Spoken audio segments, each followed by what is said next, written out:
Green जिस समय लिख रहा था, और उस समय जानते हैं पूंजीवाद का बड़ा प्रभाव था।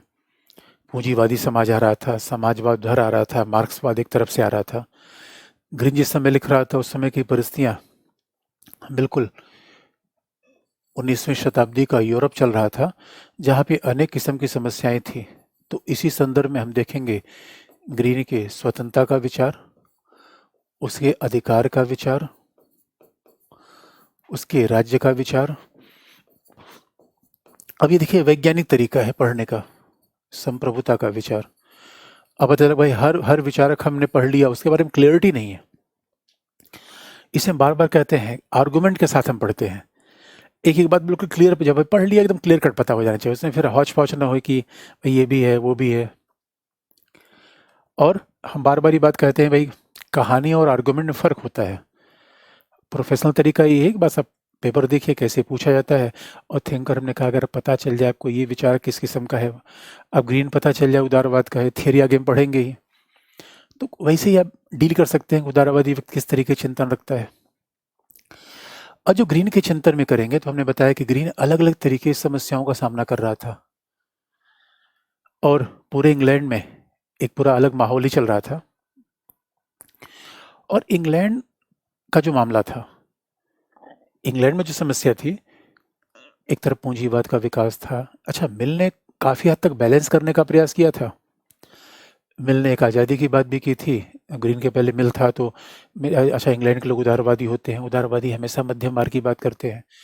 जो इंग्लैंड में सामाजिक विषमताएं हुई, उसी के फलस्वरूप एक जो मार्क्सवादी थे, मार्क्स ने तो बिल्कुल आमूलकारी चिंतन लिखा। मार्क्स है उखाड़ के फेंक देंगे, सब जला के राख कर देंगे, बुझा कर खाक कर देंगे। मार्क्स ने कहा सारी चिंतन को मैं उठा के फेंक दूंगा, इसको मैं रहने नहीं दूंगा। लेकिन उदारवादी ऐसे नहीं होते। कल्पना लोग की समाजवादी उधर थे, कार्लायल रस्किन जैसे लोग अपनी बातें कह रहे थे कि भाई समाज में विषमता उत्पन्न हो रही है, इसको हम बर्दाश्त नहीं कर पा रहे हैं। लेकिन और हीगल का प्रभाव तो दुनिया में जबरदस्त आ चुका था। तो किस तरीके से ग्रीन ने मिल की समस्या को हल कर दिया, ग्रीन ने मार्क्सवाद का भी जवाब दे दिया। अच्छा, मिल की समस्या क्या थी? जब आज़ादी की बात करता था तो व्यक्तिवादी, राज्य की बात करता था समुदाय की बात। और मिल बार बार सोचता था कि समुदाय की बात करें, समुदाय की बात करें, उधर भाग नहीं पाता था। और इन सारी समस्याओं का समाधान एक झटके में कर दिया ग्रीन ने। इसी ग्रीन का चिंतन बहुत महत्व का है। तो ग्रीन, अब देखिए आज़ादी से बात की जाए भाई, उदारवादी का ग्रीन मूलतः क्या है? याद रखिए, उदारवादी। हाँ, उदारवाद को ठोकने पीटने काम किया, संशोधन काम किया। अब सवाल है, कार में ठोका पीटा जाएगा तो कार ट्रक थोड़ी बन जाएगी, कार तो कार ही रहेगी। इसे है तो उदारवादी। तो कोई विचारक अंतिमतः क्या है बहुत स्पष्ट होना चाहिए। जैसे रूसो क्या है, एक लाइन में कहा जाए, आदर्शवादी भी कहा जाए, उदारवादी भी कहा जाए, तो रूसो के लिए बात कहना कठिन होती है, उसमें सब कुछ है। हाँ, ग्रीन में भी काफी हद तक है, लेकिन ग्रीन के लिए बहुत क्लियर कट कहा सकता है उदारवादी है वो। उदारवादी क्यों है? स्वतंत्रता की बात करता है। और उसने कैसी बात शुरुआत की? उसने कहा स्वतंत्रता मानवीय चेतना में निहित होती है।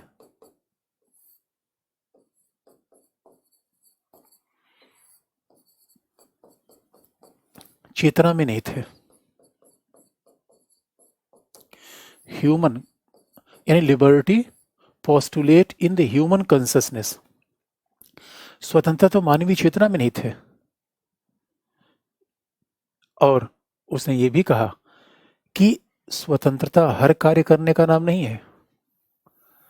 उसने ये भी बता दिया कि स्वतंत्रता का मतलब क्या है, मिल जैसा नहीं। उसने फिर दूसरी बात कही कि स्वतंत्रता मान, और यदि अब बात ध्यान में रखने की है, अगर स्वतंत्रता मानवीय चेतना की देन है तो ये राज्य सरकार की देन नहीं है। अच्छा, उदारवादियों की बहुत बड़ी बात है कि वो मानते हैं कि व्यक्ति पहले पैदा हुआ, और उदारवादी आज़ादी से कोई समझौता करने को तैयार नहीं होते। तो बिल्कुल नहीं कहता कि यानी स्वतंत्रता पड़ोस से नहीं दी है, राज्य ने नहीं दी है, सरकार ने नहीं दी है, इसलिए तो ये संस्थाएं स्वतंत्रता छीन भी नहीं सकती। इसलिए स्वतंत्रता है तो किसकी है? वो मानवीय चेतना में है। बात एक है, कह दीजिए कि आज़ादी पैदाइशी मिली, कह दीजिए कि हम जन्म के साथ पैदा हुए। जितने आज़ादी समर्थक लोग हैं यही तो बात करते हैं कि भाई आज़ादी हमें कोई गिफ्ट नहीं मिली है, जैसे कि हमारा शरीर, जैसे कि आँख कान नाक कहीं से हमने लेके थोड़ी कहीं कि किसी ने गिफ्ट दे दिया हो, अगर भाई ले लो कुछ दिन के लिए, सांस कहीं भरवाते हो जाके सुबह सुबह हवा जैसे, ऐसा तो है नहीं। इसलिए जब मानवीय चेतना में नहीं थे तो मिल ने ग्रीन अगली बात कही कि है तो मानवीय चेतना में नहीं, लेकिन स्वतंत्रता उन कार्यों को करने,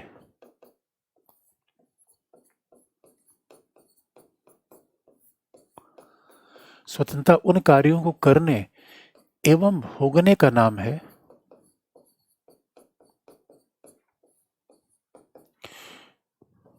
जो करने और भोगने योग्य हो।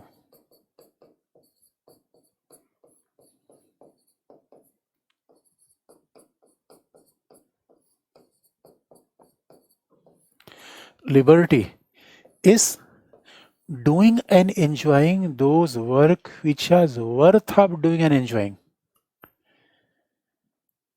Liberty is a एक, अब जो करने योग्य, यानी दो प्रकार काम होता है, एक हम काम करते हैं लेकिन हर काम करने योग्य नहीं होता। अब सवाल है कि मिल, अच्छा ग्रीन का बड़ा भाई बहुत दारूची था, बहुत दारू पीता था, तो ग्रीन ने कहा भाई देखो दारू पीना ठीक है नहीं, अब ये करने योग्य वाला काम नहीं है, सिगरेट पीना दारू पीना ये भोगने योग्य वाला काम नहीं है। ये कौन सा काम है कि जो कि मतलब करना, ऐसा नहीं कि मानो करना चाहिए, ये वाला काम नहीं है। इसलिए जब मिल क्या कहता था भाई हम, मैं अपने मन और शरीर का स्वामी हूँ चाहे जो भी करूँ, ग्रीन का कहता नहीं नहीं नहीं नहीं, हम ऐसे नहीं चाहे जो भी करे, वही काम करे जो करने योग्य हो। अब फिर देखिए नैतिकता वाली बात आ गया, इसे मानो क्या करना चाहिए, नैतिक व्यवहार करना चाहिए। ग्रीन पे आप याद रखिए, हीगल ने जब से अपना चिंतन दिया यूरोप में, तब से उदारवादी भी हीगल से प्रभावित होगा। ऑक्सफोर्ड विश्वविद्यालय में तो हीगल का प्रभाव आ गया।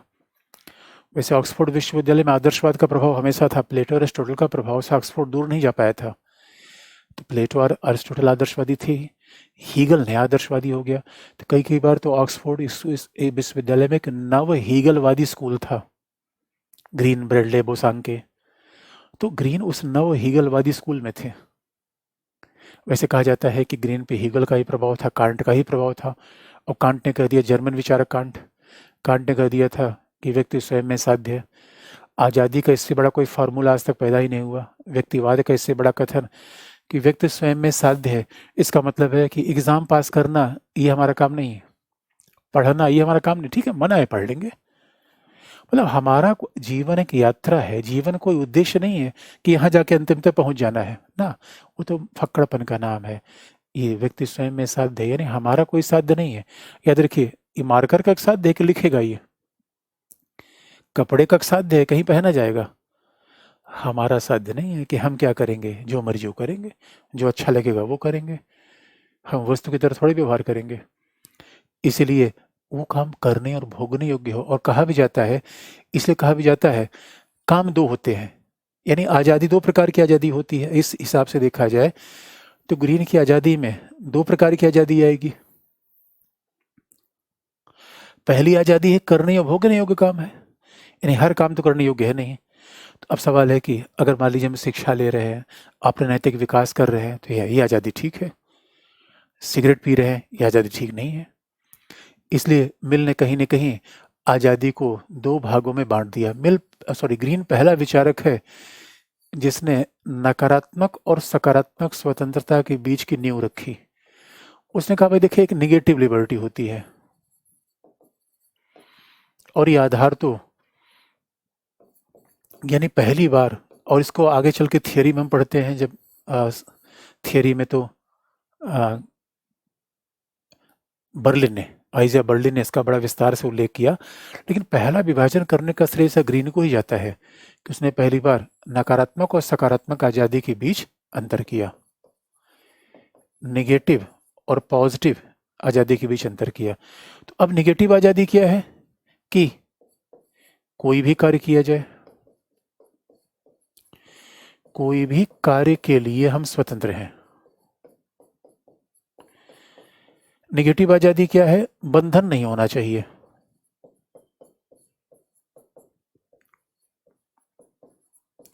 नेगेटिव आज़ादी क्या है, बंधन का भाव होता है, कोई भी कार्य के लिए स्वतंत्र है।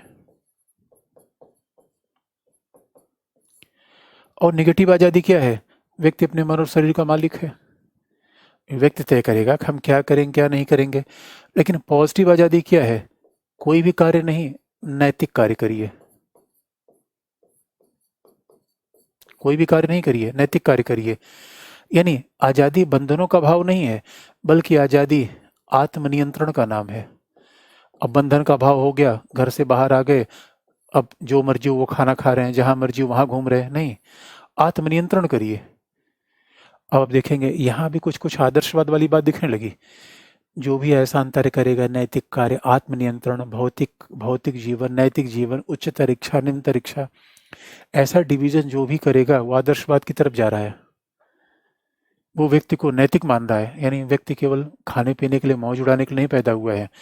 व्यक्ति का मूल काम क्या है? समुदाय की भलाई भी करना, नैतिक कार्य करना और आत्म साक्षात्कार करना। तो जब भी ये देखिए, ये बात मिल ने कही थी, लेकिन मिल ने बहुत स्पष्ट नहीं किया। लेकिन आत्म साक्षात्कार का मतलब हम समझें कि हम हैं क्या। वही बात जो प्लेटो से लेकर सारे फिलोसफर कहते रहे, मानव है क्या, वो समझ तो लो। हम मानव क्या वस्तु है, क्या उपभोक्ता है, या मानव नैतिक प्राणी है, इस जीवन में कुछ अच्छे काम करने के लिए आया हुआ है। तो ग्रीन ने पहली बार कहा कि आज़ादी किन कामों करने और भोगने का नाम है जो करने और भोगने योग्य हो। ये आज़ादी है। आज़ादी आज़ादिक तरीके से। और स्वतंत्रता क्या है? अब सवाल है, आप कहेंगे अच्छा इसका मतलब है कि मिल कह रहा है व्यक्ति को नैतिक हो जाना चाहिए। आत्म साक्षात्कार का मतलब हम समझ तो लेख हम है क्या? हम समझे नहीं हम क्या है। हम कार ही चलाते रह गए, हम बड़े पद की तलाश में ही जीवन चला गया हमारा। हम समझे नहीं कि मानव होने का मतलब क्या होता है। पैसा पाना, पद पाना, प्रतिष्ठा पाना, ये अपने आप को समझना, ये अपने आप को समझना, समुदाय की भलाई के लिए काम करना। तो ये सारी बातें क्या है? अगर ये आज़ादी का मतलब क्या है? सकारात्मक। ये आज़ादी का मतलब नकारात्मक। यानी कोई हमें रोके नहीं, ना हमें राज्य रोके, ना पड़ोसी रोके। हमारे जीवन में बंधन नहीं होना चाहिए, बाधाएं नहीं होनी चाहिए। बाधाएं नहीं होगी। यानी बाधाएं किसकी? राज्य की नहीं, बाधाएं किसकी? पड़ोस की नहीं। लेकिन सवाल ये है कि ठीक है, व्यक्ति नैतिक काम करेगा, आत्मनियंत्रण से चलेगा, तो क्या केवल व्यक्ति का नैतिक कार्य ही आज़ादी है? तो परिस्थितियां मैटर नहीं करती क्या? बाहर भाई व्यक्ति अकेले तो है नहीं, समुदाय भी है, राज्य भी है। इसलिए अगर ग्रीन की आज़ादी का और विस्तार करना चाहते हो तो अब आप चले जाइए उनके राज्य के विचार में। इसलिए आप देखेंगे कि आज़ादी की जो बात ग्रीन ने कही, उसमें कहीं न कहीं आदर्शवादियों का टच दिखता है। उसमें हीगल का प्रभाव दिखता है, यूनानियों का प्रभाव दिखता है। अन्यथा उदारवादी ऐसा डिवीज़न नहीं करता। अच्छा, मिल ने कहा तो कि व्यक्ति का उद्देश्य आत्म साक्षात्कार है, लेकिन आज़ादी को इसी तरीके से बताता रहा। उसने बहुत क्लियर कट अंतर किया नहीं इसमें। मिल ने अंतर कर दिया कि नहीं भाई, एक है सिगरेट पीना, नकारात्मक आज़ादी, और अपने भाई हमारा जीवन केवल खाने पीने के लिए तो नहीं हुआ है, समुदाय की भलाई के लिए काम करना, सकारात्मक आज़ादी। तो सकारात्मक आज़ादी कौन जी रहा है? अन्ना हजारे। सकारात्मक आज़ादी में कौन है? Mother Teresa. और नकारात्मक आज़ादी का मतलब है हनी सिंह। भाई जो मर्जी वो करे। अब आप देखेंगे गांजा पीना, मुंबई फिल्म, बहुत सारे लोग गांजा दारू पीने पकड़े गए, क्या है? नकारात्मक आज़ादी है। टैटू बनाकर घूम रहे हैं, नकारात्मक आज़ादी है।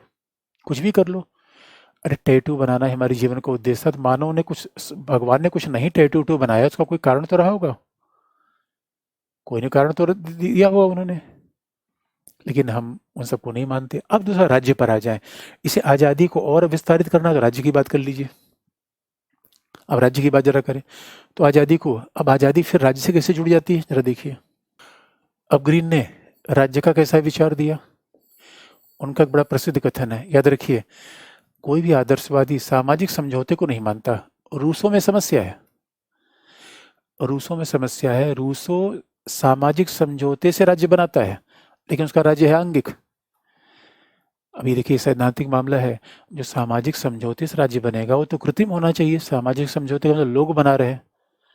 सामाजिक समझौते जो राज्य बनेगा वो तो आर्टिफिशियल होना चाहिए। रूसो ऐसा नहीं मानता। रूसो और सामाजिक समझौते से राज्य बना रहा है, फिर भी आंगिक बना रहा है। तो आंगिक राज्य की बात आदर्शवादी कहते हैं। ग्रीन ने झंझट हटा दिया। ग्रीन ने कहा भाई देखो, हीगल की तरह न तो राज्य कोई देवता दैवी संस्था है, और न समझौतावादियों की तरह कहा कि राज्य समझौते से बना है। ये बात ग्रीन ने हटा दी। राज्य धरती पर ईश्वर का अवतार है, ये भी नहीं माना। न ये माना कि राज्य समझौते से बना है। ग्रीन ने सीधा कहा, शक्ति नहीं, इच्छा राज्य का आधार है।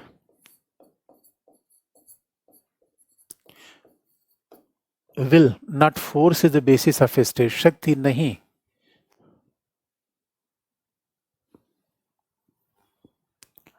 शक्ति नहीं, इच्छा राज्य का आधार है।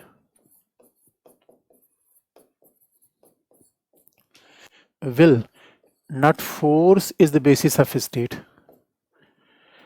शक्ति नहीं, इच्छा राज्य का आधार है। Will not force. अच्छा, फोर्स राज्य का आधार, शक्ति किसने बताया था? हॉब्स ने। ग्रीन ने कहा नहीं नहीं, राज्य का आधार ऑस्टिन ने, शक्ति राज्य का आधार में। इच्छा, इच्छा कैसी है? हमारी इच्छा कैसी है? इच्छा किसकी? मानव की। और आप याद रखिए, फिर मानव की इच्छा कैसी है? नैतिक है। अब मानव की इच्छा कैसी है? और पहली बार ग्रीन ने कहा कि मानव सामुदायिक प्राणी है। उदारवाद में बहुत स्पष्ट तौर पर बात कही। देखिए, रूसों को तो उदारवाद की श्रेणी में नहीं रखा जाता। रूसों ने कहा है कि व्यक्ति सामाजिक प्राणी है। आधुनिक युग में पहला आधुनिक विचारक है जिसने व्यक्ति को सामाजिक प्राणी कहा। लेकिन ग्रीन ऐसा उदारवादी विचारक है जिसने क्लियर कट कहा कि सेल्फ इज सोशल सेल्फ है, व्यक्ति समुदाय प्राणी है। और जैसा नहीं है वो। यानी अब अगर व्यक्ति समुदाय का प्राणी है तो व्यक्ति इच्छा क्या करेगी? लोगों की भलाई। व्यक्ति की इच्छा ही होती है केवल यानी खाए पिए मौज। मैं मतलब मैं खुशी तो सब दुनिया पूरी खुशी। पता रख कि पार्टी चल रही है और बगल में और किसी के लिए समस्या है। तो मानव नैतिक प्राणी है। लेकिन सवाल ये है, नैतिक प्राणी है इसका मतलब है वो नैतिक कार्य करेगा, आत्मनियंत्रित होगा। इसलिए मानव के स्वभाव को आज़ादी जोड़ के देखिए। लेकिन मिल ये बात जानता था कि मानव नैतिक प्राणी तो है, और जो बात नैतिकता होती है वो आंतरिक होती है। ये हमेशा याद रखिए। अगर बाध्य से अब कोई जबरदस्ती कहे मुझे मुझे सच बोलना चाहिए, तो याद रखिए मेरा फिर नैतिक काम नहीं है। अगर कोई जबरदस्ती कह रहा है कि हमें सच बोलना चाहिए, तो हमारा नैतिक काम थोड़े हुआ, वो तो बाध्यता वाला है। अगर हम अपने स्वभाव से, अपनी इच्छा से सही काम कर रहे हैं, फिर हम नैतिक हैं। इसलिए रूसों ने कहा कि मानव कैसा है? नैतिक है। लेकिन सवाल है कि मानव को नैतिक कोई बना नहीं सकता, वो तो उसका अंदर का मामला है। लेकिन मानव के नैतिक होने के लिए परिस्थितियां भी चाहिए। और परिस्थितियां कौन पैदा करेगा? वो पैदा करेगा राज्य। इसे उसने क्या कहा? राज्य का काम hindering to hindrances of good life. Green ने राज्य का काम कैसा बताया? राज्य कैसा है? बाधाओं को बाधित करना। Hindering to hindrances of good life. राज्य का काम बाधाओं को बाधित करना है। अब सवाल है, बाधाएं कैसी? ये बात आप जानते हैं, फिलोसफर हमेशा कुछ अलंकारिक तरीके से बात करता है। फिलोसफर सामान्य तरीके से बात नहीं करता, शाब्दिक रूप में बात नहीं करता, अलंकारिक रूप में। बाधाएं कैसी हमारे जीवन में? गरीबी। यानी याद रखिए, अब हमें कह रहे हैं कि व्यक्ति का स्वभाव नैतिक है, ठीक है, लेकिन नैतिक है व्यक्ति अच्छा। और इसलिए आप देखिए, व्यक्ति की मिल यानी सकारात्मक आज़ादी के भी मतलब होता है कि आपको केवल अकेले जाने के लिए छोड़ा नहीं दिया जाएगा। जैसे कि जा सिमरन जा, जी ले जिंदगी। तो सिमरन जी ले जिंदगी ये नकारात्मक आज़ादी है। लेकिन हमने नहीं पूछा सिमरन के पास पैसा है कि नहीं है, सिमरन पढ़ी लिखी है कि नहीं है, भाई कहाँ से जिंदगी जिएगी? गरीबी से, विषमता से, अज्ञानता। ये सब जीवन नैतिक मार्ग में आने वाली बाधाएं क्या है? मद्यपान भी है। और उसका बड़ा भाई शराब पीता था, तो उससे बार बार वो बात करता है कि ये भी बाधा है। गरीबी है, गंदगी है, निरक्षरता है, अज्ञान है। ये सब बाधाएं हैं जो हमें नैतिक जीवन नहीं जीने देती। अब कोई व्यक्ति पढ़ा लिखा नहीं है और उससे आप कहिए कि भाई उससे बड़ा राष्ट्रवादी होना चाहिए। अरे पहले उसे रोटी कपड़ा मकान दो, राष्ट्रवाद की बात बाद में करना। आप कोई गरीब आदमी है, उसे वैसे हम समुदाय की भलाई की बात नहीं सोचते। अरे भाई पहले उसे तो अपने गरीबी का संकट है। इसलिए राज्य का काम बाधाओं को बाधित करना है। तो बाधाएं क्या है? गरीबी, भुखमरी, बीमारी। और राज्य कैसे बाधित करेगा? कल्याणकारी काम करके। इसलिए ग्रीन का राज्य कैसा है? कल्याणकारी। ग्रीन का राज्य कैसा है? Welfare state.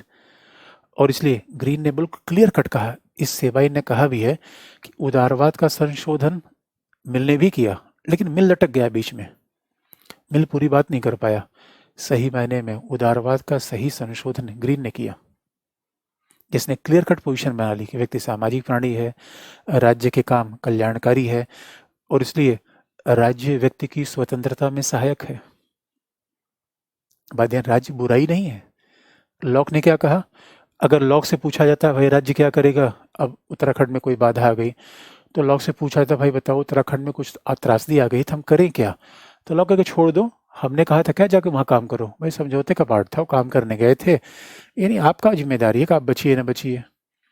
अब कोविड अगर फैल गया तो लॉक से पूछा है तो क्या करता है, तो लॉक ने कहा भाई ये तो अब लोगों की जिम्मेदारी है, इंजेक्शन लगवाए ना लगवाएं, लेकिन आज का राज्य क्या है, कल्याणकारी, लोगों को पकड़ पकड़ के इंजेक्शन लगवा रहा है। राज्य करे कोई बात नहीं, मैं पैसा नहीं लेंगे वैसे ही लगवा लो, ये कल्याणकारी राज्य है, यही तो आज़ादी है। अब बताइए, नहीं तो क्या होगा, नहीं तो व्यक्ति अब पता कोई गरीबी में जी रहा है, निरक्षरता, कोई पढ़ा लिखा नहीं है, ये राज्य काम क्या है, गरीबी दूर करना, निरक्षरता दूर करना, सारी समस्या दूर करना, ये राज्य को ग्रीन ने कल्याणकारी बना दिया। यही तो उदारवाद का संकट था। और आप जानते हैं राज्य कल्याणकारी काम कैसे करेगा, लोगों पे कर लगाएगा।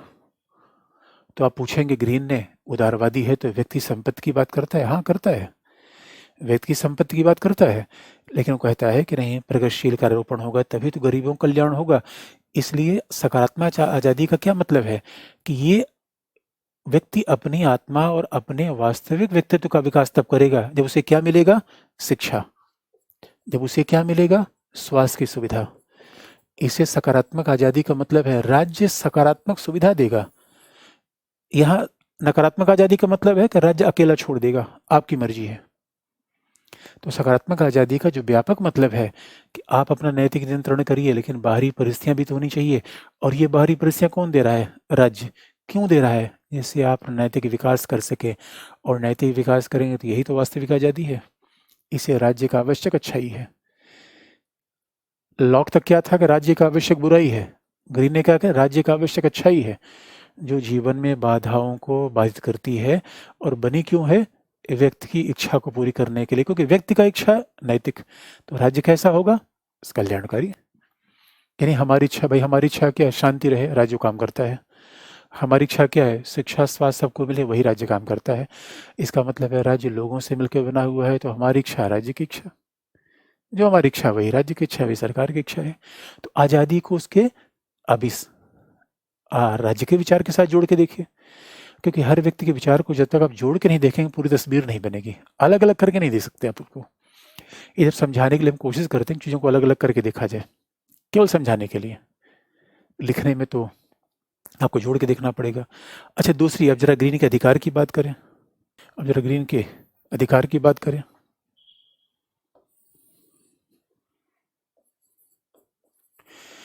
तो ग्रीन का जो अधिकार है उससे ग्रीन ने कहा है प्राकृतिक अधिकार। अब ये बात सुन के थोड़ा चौंक जाएंगे, आप कहेंगे सर ये बताओ लॉक भी तो प्राकृतिक अधिकार की बात करता था। हाँ, लॉक भी प्राकृतिक अधिकार की बात करता था, ग्रीन ने भी प्राकृतिक अधिकार की बात की, लेकिन दोनों में अंतर है। और क्यों है आपको बता दें, फिर ग्रीन का एक बड़ा प्रसिद्ध कथन है, फिर जो उसका एक कथन हमने आधा बताया था उसको पूरा कर दें, तो क्या था कि स्वतंत्रता व्यक्ति की चेतना में निहित होती है,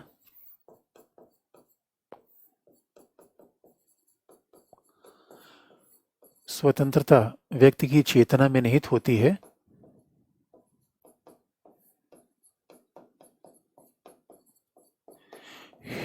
liberty postulate in human consciousness, और दूसरा स्वतंत्रता के लिए अधिकारों की आवश्यकता होती है,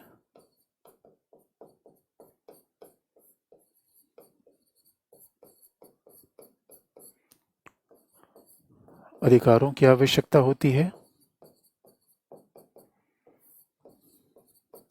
और तीसरा अधिकारों के लिए राज्य आवश्यक है।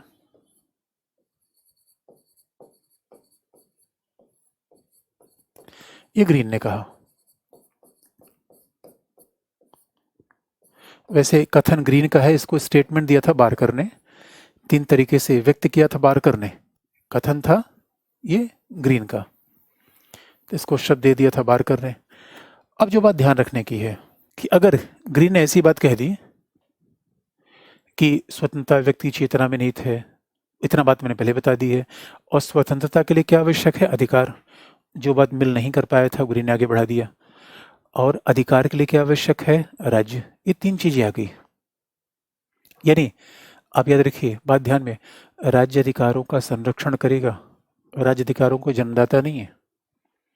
हाँ, एक बात अलग आती है कि बार बार देखें, ग्रीन जैसे जो उदारवादी हैं, कल्याणकारी राज्य के समर्थक हैं, वो बार बार ये कहते हैं, ये देखिए पूंजीवाद का विरोध नहीं करते, इसलिए मार्क्स हमेशा इन पे आपत्ति करता था। मार्क्स क्या करता था, ये अपने आप को बहुत नैतिकतावादी सिद्ध करते हैं, ये तो नैतिकतावादी बने रहते हैं, ये हमेशा दिखाने का प्रयास करते हैं कि हम बड़े नैतिकतावादी हैं, नैतिकतावादी बने रहते हैं। लेकिन वास्तविक तौर पर ये नैतिकतावादी नहीं है, नैतिकतावाद के आड़ में पूंजीवाद के समर्थक है। अब यही मार्क्सवाद फर्क, मार्क्सवादी कहते थे भाई पहले आर्थिक व्यवस्था खत्म करो, पहले आर्थिक समानता पैदा करो, और आर्थिक समानता के बिना आप कह रहे व्यक्ति नैतिक हो जाएगा, नैतिकता का विकास हो जाएगा, सब बेकार की बातें हैं। ये अंतर तो ही है।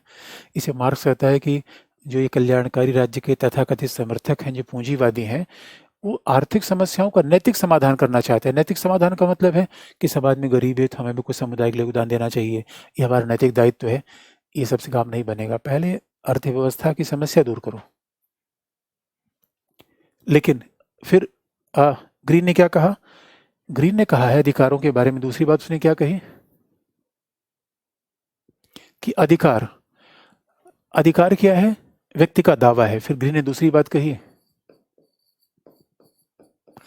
प्राकृतिक अधिकार के बारे में कि अधिकार व्यक्ति का दावा है।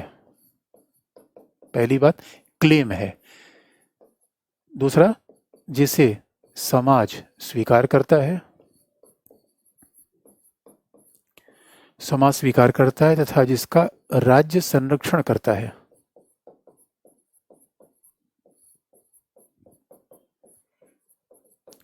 जिसका राज्य संरक्षण करता है। इसे ग्रीन ने क्या कहा? दोनों बातें कही, दोनों को जोड़ के देखिए। यानी ग्रीन ने प्राकृतिक अधिकार की बात कही, लॉक से यहाँ कंपेरिजन करिए। लॉक ने प्राकृतिक अधिकार के 3 नाम बता दिए कि स्वतंत्रता, जीवन, स्वतंत्रता और संपत्ति। ग्रीन ने नाम नहीं बताया, ग्रीन ने कहा गतिशील है, मैं समाज आज ऐसा है, कल बदल जाएगा। और जरा सोच के देखिए, ग्रीन की बातें ज़्यादा तार्किक थी, महिलाओं के अधिकार की बात की नहीं जाती थी, आज माना जा रहा है। समलैंगिक अधिकार की बात की जा रही है। पीटर सिंगर जैसे लोग पशुओं के अधिकार तक की बात कर रहे हैं। इसे पहला प्राकृतिक अधिकार डायनेमिक है। दूसरी बात, यानी लॉक ने ये 3 अधिकार की बात कर दी थी, ग्रीन ने कहा नहीं नहीं, अधिकार तो समाज के साथ बदलता जाता है, समाज गतिशील है, इसलिए अधिकारों का कोई निश्चित सूची बनाना संभव नहीं है। लेकिन दूसरी बात है, लॉक ने कहा था कि अधिकार है उसके बाद राज्य आता है, ग्रीन ऐसा नहीं कहा। लॉक ने जब प्राकृतिक अधिकार शब्द का प्रयोग किया तो लॉक का ये कहना था कि अधिकार व्यक्ति को राज्य सरकार के निर्माण से पहले मिल गए। ग्रीन ने कहा नहीं, यहाँ प्राकृतिक का मतलब है कि मानव का स्वभाव वो प्राकृतिक है। यहाँ प्राकृतिक का मतलब क्या है कि अगर अधिकार न मिले तो मानव का नैतिक विकास नहीं हो पाएगा। इसलिए मानव का स्वभाव प्राकृतिक क्या है? नैतिक। तो अब मानव का नैतिक स्वभाव है तो मानव को परिस्थितियां मिलनी चाहिए, और वही परिस्थितियों का नाम क्या है? अधिकार। इसलिए नैतिक का यह मतलब नहीं होता कि वो अधिकार जो राज्य के निर्माण के पहले हैं। नैतिक का यह मतलब होता है कि वो परिस्थितियां जो व्यक्ति के व्यक्तित्व के विकास के लिए आवश्यक है। व्याख्या मंतर हो गया। इसीलिए लॉक के प्राकृतिक अधिकारों को सही व्यवस्थित कर दिया ग्रीन ने, क्योंकि लॉक कहा करता था भाई अधिकार राज्य से पहले है, सरकार से पहले है। ग्रीन ने ऐसा बिल्कुल नहीं कहा। इसलिए उसने क्या कहा? अधिकार व्यक्ति का दावा है, क्लेम है, बात सही है, लेकिन दावा कैसा है? ये नैतिक। दावा भी नैतिक होना चाहिए। जैसे मैं दावा कर रहा हूं कि मेरे सामने वाला घर मेरा है, भाई दावा अनैतिक होगा। किसी दूसरे घर पे मैं दावा कर रहा हूँ, दावा कैसा होना चाहिए? नैतिक। और नैतिक का कौन सा दावा होगा? इस समाज स्वीकार करे। इधर नैतिकता के मतलब भी समाज के हिसाब से बदल जाते हैं। अब समलैंगिक अधिकार नैतिक है, नैतिक है, बड़े बहस का मुद्दा हो सकता है। इसलिए ग्रीन ने ये बात कह दी कि नहीं, ये नैतिक दावा है, समाज स्वीकार करे, इसे राज्य संरक्षण करता है, ये बात ग्रीन ने कह दी।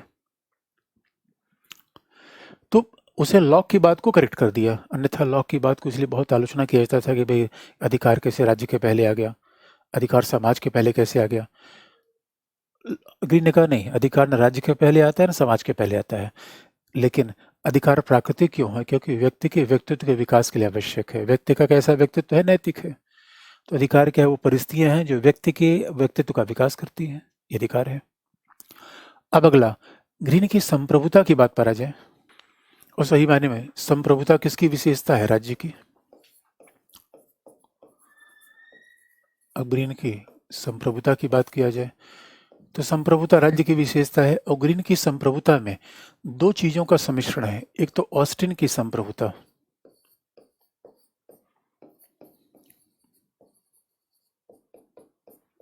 दूसरा रूसो की संप्रभुता।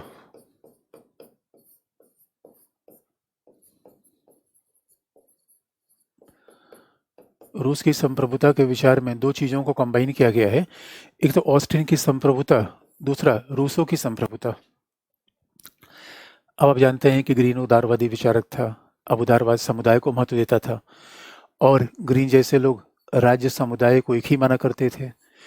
तो अब अगर संप्रभुता का मतलब क्या है? राज्य समुदाय की विशेषता। अब ऑस्टिन की संप्रभुता की विशेषता अगर देखें तो कहेगा कि संप्रभुता का मतलब क्या है? भाई जो व्यक्ति विशेष में निहित हो। और ऑस्टिन इंग्लैंड की संसद को देख के संप्रभुता की संकल्पना का विकास कर रहा था। ऑस्टिन की संप्रभुता की संकल्पना कैसी है? वैधानिक। और कहा भी जाता है कि ऑस्टिन ने संप्रभुता का समूचा विकास किया। यदि वैधानिक संप्रभुता की पहली बात करने वाला था बोडीन, लीगल सॉवरेंटी की बात, लेकिन उसमें कुछ खामियां थी। और क्यों कहा जाता है कि ऑस्टिन ने संप्रभुता का सर्वोच्च विकास किया? क्योंकि ऑस्टिन ने कहा कि संप्रभुता एक व्यक्ति या व्यक्ति समूह में निहित है। व्यक्ति या व्यक्ति समूह का मतलब है कि वो राजा हो सकता है, इंग्लैंड की पार्लियामेंट हो सकती है। एक व्यक्ति समूह में निश्चित है जो स्वभावतः, जो बात ध्यान, हैबिचुअली, बाध्यतापूर्वक नहीं, जो स्वभावतः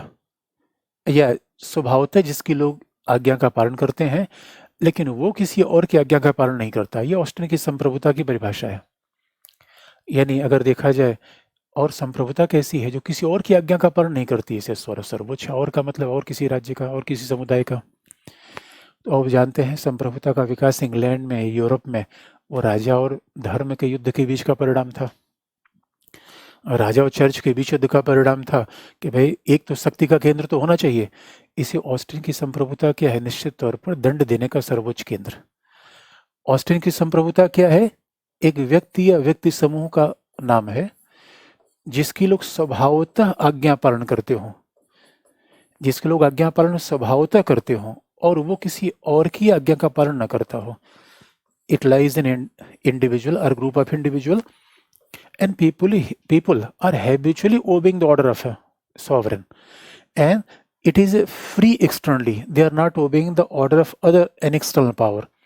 तो वो दूसरे की आज्ञा का पालन नहीं करते, तो वो स्वतंत्र हैं, संप्रभु हैं। इसलिए विधि के निर्माण में, ये दंड देने में, ये संप्रभुता का नाम है। तो ऑस्टिन ने बात कही। यानी कुल मिला के संप्रभुता का मतलब शक्ति का एक केंद्र, शक्ति का एक केंद्र। और कहा भी जाता है, और दूसरी बात रूसो ने क्या कह दी? रूसो ने कहा भाई संप्रभुता तो सारी विशेषता वही है, लेकिन रूसो ने कहा संप्रभुता समूचे समुदाय में निहित होती है। वो व्यक्ति में निहित नहीं है, किसी समूह में निहित नहीं है, संसद में नहीं, समूचे समुदाय में। तो संप्रभुता क्या है? लोकप्रिय संप्रभुता, पॉपुलर सॉवरेंटी या जन संप्रभुता। पॉपुलर सॉवरेंटी का दोनों नाम है, लोकप्रिय भी है और जन संप्रभुता भी है। रूस ने अब ग्रीन के सामने समस्या थी। देखिए उदारवादी बड़ा व्यवहारिक आदमी होता है।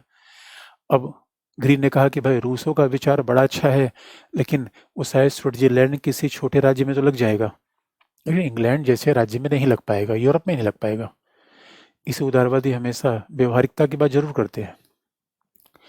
तो ग्रीन ने कहा कि देखो भाई, इंग्लैंड में तो, और जो ऑस्टिन ने बात कही, आज के लोकतंत्र में कल्याणकारी राज्य में, वो बात भी ठीक नहीं है।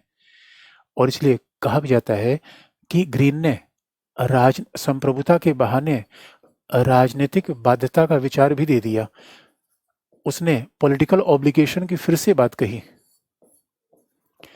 जैसे कि जब राजनीतिक बाध्यता की बात की तो उसने क्या कहा? Common consciousness of common good. देखिए हॉब्स ने भी पॉलिटिकल ऑब्लिगेशन की बात की थी। हॉब्स कहते हैं कि हमें राज्य की आज्ञा का पालन क्यों करना चाहिए? क्योंकि राज्य आज्ञा का पालन नहीं करेंगे दंड देगा, और हम राज्य की आज्ञा का पालन नहीं करेंगे तो स्वाभाविक रूप में अराजकता उत्पन्न होगी, हमारा जीवन खतरे में होगा। ग्रीन ने ऐसा नहीं कहा। ग्रीन ने क्या कहा कि विल, राज्य की आज्ञा का पालन आधार के, will not force is the basis of state. राज्य की आज्ञा का पालन क्या है? इच्छा है, शक्ति नहीं है। तो यहीं पे उसने अपनी बात बता दी। और इसलिए ग्रीन ने क्या कहा, ये संप्रभुता क्या है? Common consciousness of common good है।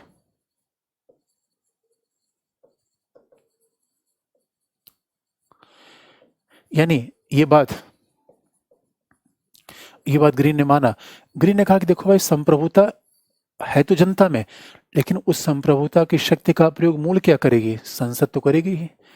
तो ग्रीन ने संसद को स्वीकार किया, पार्लियामेंट्री डेमोक्रेसी को स्वीकार किया, और ये भी कहा कि अगर ये संसद लोगों की इच्छा को पूरा न कर पाए तो लोग इसके खिलाफ क्रांति भी कर सकते हैं, इसको बदल सकते हैं। इसलिए ग्रीन ने दोनों के बीच का रास्ता ले लिया। ग्रीन ने कहा ठीक है, सॉवरेंटी का मतलब होता है सर्वोच्च शक्ति, और इंग्लैंड की शक्ति सर्वोच्च है। लेकिन ग्रीन ने यह भी कहा कि उस सर्वोच्च शक्ति में मूलतः वो शक्ति इसलिए नहीं है कि समुदाय का महत्व है, इसलिए नहीं कि उसके पास दंड है, इसलिए एक समुदाय ने उसे शक्ति दी है। तो ग्रीन जैसे उदारवादी विचारक हमेशा समुदाय की बात को ज्यादा महत्व देते हैं, राज्य की बात को नहीं। और राज्य क्या है? सेवा की संस्था, बल प्रयोग की संस्था नहीं। हॉब्स ने क्या माना? राज्य क्या है? बल प्रयोग की संस्था। और ग्रीन ने क्या माना? सेवा की संस्था, एक वेलफेयर इंस्टीट्यूट है, और राज्य का आवश्यक अच्छाई है, common consciousness of common good, यानी सार्वजनिक भलाई की सार्वजनिक चेतना है राज्य। राज्य क्या है? राज्य है तो स्कूल है, हॉस्पिटल है, और राज्य क्या है? तो लोगों की नैतिक भलाई की मूल परिस्थितियां हैं।